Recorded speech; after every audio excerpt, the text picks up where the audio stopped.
দোয়া হিসাবে যদি এটাই আপনি সারাদিন করতে থাকেন তো আপনার জন্য যথেষ্ট হবে, আল্লাহর কাছে আর কিছু না চাইলেও চলবে।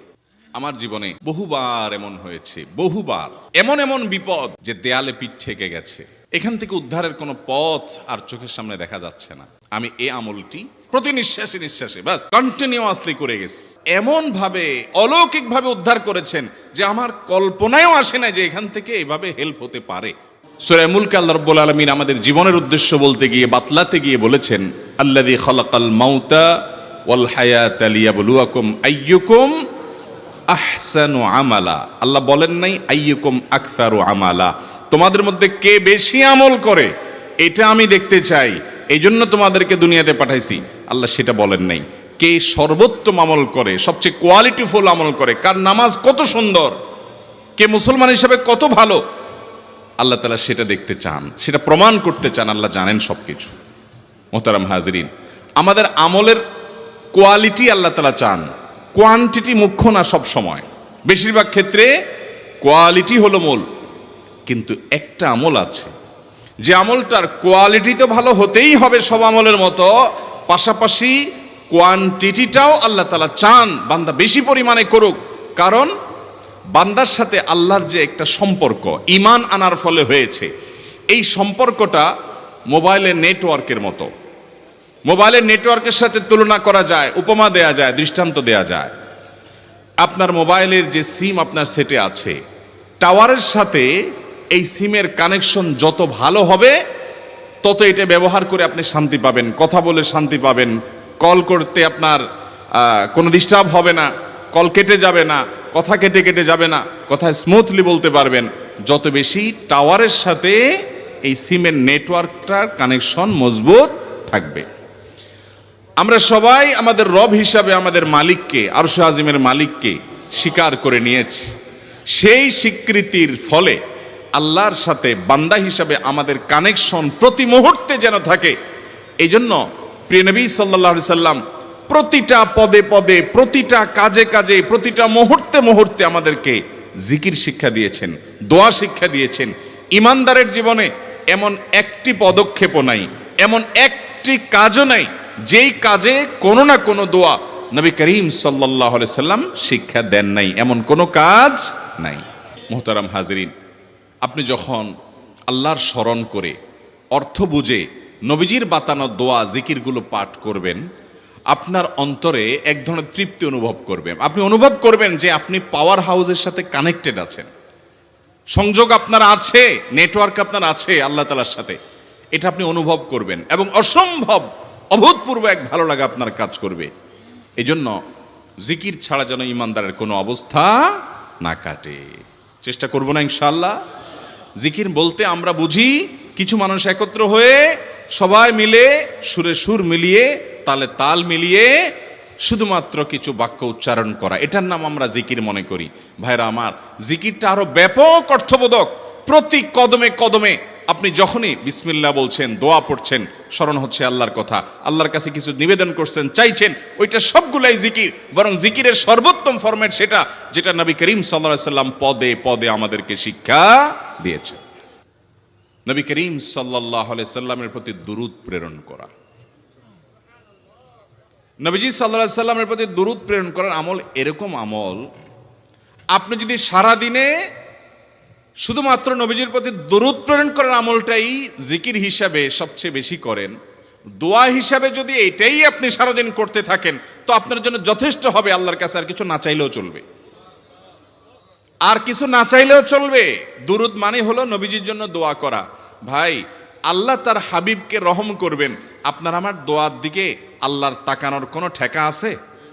নবীজি কি আমাদের দোয়ার কোনো মুখাপেক্ষী? কিন্তু আমরা তার জন্য দোয়া করলে ওই চান্সে আল্লাহ তাআলা আমাদের প্রতি অনুগ্রহ করবেন।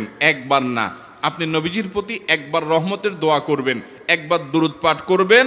মান সাল্লা আলাইয়া মাররাতান সাল্লাল্লাহু আলাইহি আশারা, নবীজি সাল্লাল্লাহু আলাইহি সাল্লাম বলেছেন, একবার আমার জন্য তোমরা দোয়া করলে, আমার প্রতি দুরূদ পাঠ করলে, আল্লাহ তাআলা তোমাদের জীবনে 10 বার 10 জায়গায় 10 টাইমস তোমাদের উপর আল্লাহ তাআলা অনুগ্রহ করবেন। আপনি টেরও পাবেন না কত জায়গায় আল্লাহ অনুগ্রহ করেছেন, আল্লাহ বাঁচাই দিয়েছেন, একটুর জন্য শেষ হয়ে যান নাই। ওই যে দুরূদ পড়ছেন, আল্লাহ তাআলা রক্ষা করছে, আপনি খবরও নাই। আল্লাহ তাআলা আপনার প্রতি বিশাল একটা দান করছে, আপনি লক্ষ্য করেন নাই। ওই যে দুরূদ পড়ছেন একবার, 10বার রহমত হবে। এভাবে যত দুরূদ পড়বে সে তত রহমত এবং অনুগ্রহ পাবে। এক সাহাবী বলেছেন, ইয়া রাসূলুল্লাহ, আমি আমার দোয়ার কত অংশ আপনার জন্য রিজার্ভ রাখবো? আমি তো আল্লাহর কাছে অনেক কিছু চাইবো, অনেক কিছু নিবেদন করব, আপনার জন্য যেন আল্লাহ রহমত নাজিল করে, এটাই হলো দুরূদ। এই দুরূদটা আমি কি পরিমাণ রাখবো? 4 ভাগের 1 ভাগ, 3 ভাগের 1 ভাগ, অর্ধেক? এরপরে সাহাবী বলছেন, আসলে যদি সবগুলোই করি, উনি এক একটা পার্সেন্টেজ বলছেন, আর নবী করিম সাল্লাল্লাহু আলাইহি সাল্লাম বলছেন যে, তাকে বোঝাচ্ছেন যে আরো বেশি করতে পারলে ভালো হয়।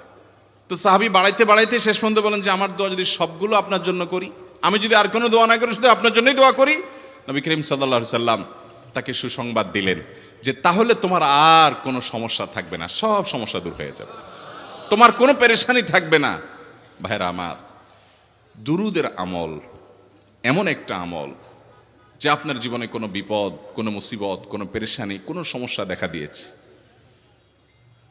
আপনি যদি দুরুদ পড়তে থাকেন, কোনো কিছু মনে আসছে না, অনেক সময় ছাত্র জিজ্ঞেস করে, ভাই পরীক্ষার হলে পড়া ভুলে গেছি, কি করব? আমি দুরুদ পড়া শুরু করেন। আরবদেরকে দেখা যায় কোনো কিছু ভুলে গেলে তারা বলে আল্লাহুম্মা সাল্লি আলা মুহাম্মদ, আল্লাহুম্মা সাল্লি আলা মুহাম্মদ, এটা শুরু করে তারা। কারণ নবী করিম সাল্লাল্লাহু আলাইহি সাল্লাম এর হাদিস থেকে স্পষ্টভাবে, একটি নয় বহু হাদিস থেকে প্রমাণিত, যে ব্যক্তি দুরূদটা নিয়মিত পাঠ করবে, সালাত আলা নবীটাকে যে ব্যক্তি আঁকড়ে ধরবে, সব সময় তার মুখ থেকে সালাত সালাত সালাম চলতে থাকে, এই ব্যক্তির সকল গুনাহ আল্লাহ মাফ করে দিবেন, সকল পেরেশানি আল্লাহ তাআলা মুক্ত করে দিবেন। ভাইরা আমার, দুরূদের আমলটা এত গুরুত্বপূর্ণ আমল, এটা আমরা করি এখন। অনেকে আছেন যে আনুষ্ঠানিকতা যখন থাকে দুরুদের, মিলাদের, তখন একটু সালাত আলা নবী যেভাবেই করেন। আর বাকি অনেকে আছেন যেগুলো করারও কোনো খোঁজ খবর নাই। দুরুদ বেশি বেশি করে পাঠ করবো তো ইনশাআল্লাহ। সবচেয়ে শ্রেষ্ঠ দুরুদ, সবচেয়ে উত্তম দুরুদ হলো দুরুদ ইব্রাহিম, যেটা নামাজে পড়েন। আর সবচেয়ে সংক্ষিপ্ত দুরুদ হলো সাল্লাল্লাহু আলাইহি ওয়াসাল্লাম। এছাড়া নবীজির প্রতি দোয়ামূলক যে কোনো দুরুদই আল্লাহর কাছে গ্রহণযোগ্য হতে পারে, যদি দুরুদের অর্থের মধ্যে, কথা বলার মধ্যে খারাপ কিছু না থাকে। দুরুদের নামে অনেকগুলো দুরুদ প্রচলিত আছে বিভিন্ন বই পুস্তকে, অমুক দুরুদ পড়লে অমুক এত নেকি হয়, বা অমুক দুরুদ পড়লে এতবার পড়লে ওই বিপদ দূর হয়। এগুলো কোনো হাদিস নির্দেশিত না, এগুলো হয়তো কারোর তাজরিবা, অভিজ্ঞতা নির্ভর। কিন্তু হাদিস নির্দেশিত দুরুদ হলো দুরুদ ইব্রাহিম, আর সবচেয়ে সংক্ষিপ্ত দুরুদ হলো সাল্লাল্লাহু আলাইহি সাল্লাম। অর্থের ভিতরে যদি খারাপ কিছু, শিরকের কিছু না থাকে, নবীকে আবার আল্লাহর পর্যায়ে পৌঁছানোর মতো গোমরাহি যদি না থাকে দুরুদের অর্থের মধ্যে, তাহলে যে কোনো দুরুদই আপনি আল্লাহর কাছে পেশ করতে পারেন। আমার জীবনে বহুবার এমন হয়েছে, বহুবার এমন এমন বিপদ যে দেয়ালে পিঠ ঠেকে গেছে, এখান থেকে উদ্ধারের কোনো পথ আর চোখের সামনে দেখা যাচ্ছে না। আমি এই আমলটি কন্টিনিউয়াসলি করে গেছি, হরদম, প্রতি নিঃশ্বাসে নিঃশ্বাসে, বাস টয়লেটের টাইম বাদে বাকি ফুল টাইম এটা দুরুদ এবং ইস্তেগফার অব্যাহত রাখছি। আল্লাহ তাআলা এমন ভাবে, অলৌকিক ভাবে উদ্ধার করেছেন যে আমার কল্পনায়ও আসে না যে এখান থেকে এভাবে হেল্প হতে পারে। ভাইরা আমার অভিজ্ঞতার 2 পয়সার কোনো মূল্য নাই। আমার অভিজ্ঞতা কি আসলো না আসলো, এটাতে কিছু আসা যায় নাই। রহমাতুল লিল আলামিন, আল্লাহর রাসূল, আল্লাহর নবী ওয়াদা করেছেন যে আপনার পেরেশানি দূর হবেই হবে ইনশাআল্লাহ। অতএব দুরুদের আমল বেশি বেশি করবো না ইনশাআল্লাহ।